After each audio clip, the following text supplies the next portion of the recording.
All right, so hopefully in the last video you saw that when you divided the circumference of a circle going all the way around by its diameter, you got a number close to pi. I want to show you another way that we can visualize how pi shows up with the circumference of the circle and this diameter. So taking your string, I grabbed another color, but taking another piece of your string, this time I want you to measure out all the way across your circle, your diameter, and make a piece of string that is just as long as your diameter.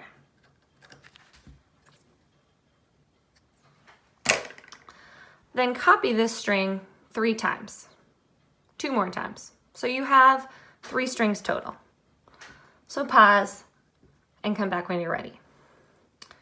I've done that. I have 3 strings.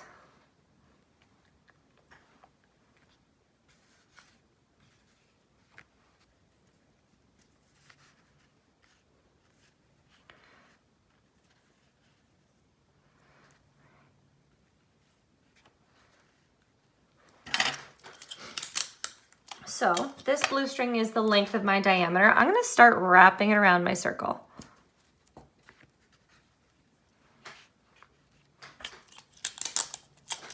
And I'm going to just keep going, wrapping that string around my circle, and then taking my other 2 strings and keeping them wrapping too.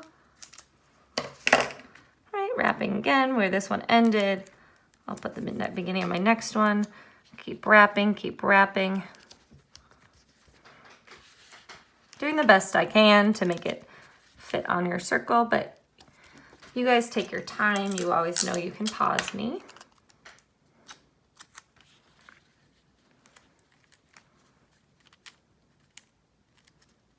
All right, and what you might notice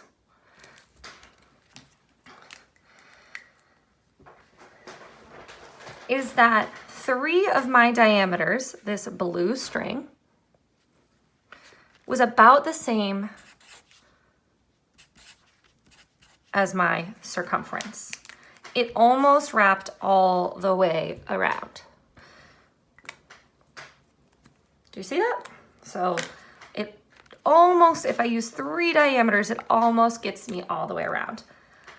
You should notice the same thing too with yours. But you're gonna notice, if your circle's smaller, you're gonna have a smaller gap than me. If your circle's bigger, you'll have a bigger gap than me.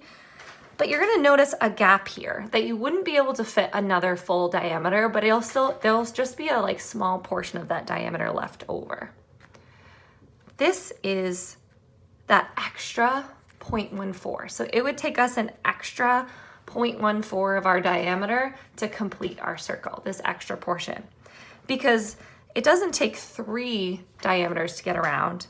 It actually is going to take us pi diameters, 3.1415926 of our diameters. But it's really impossible to measure out pi of our diameters because pi is an irrational number.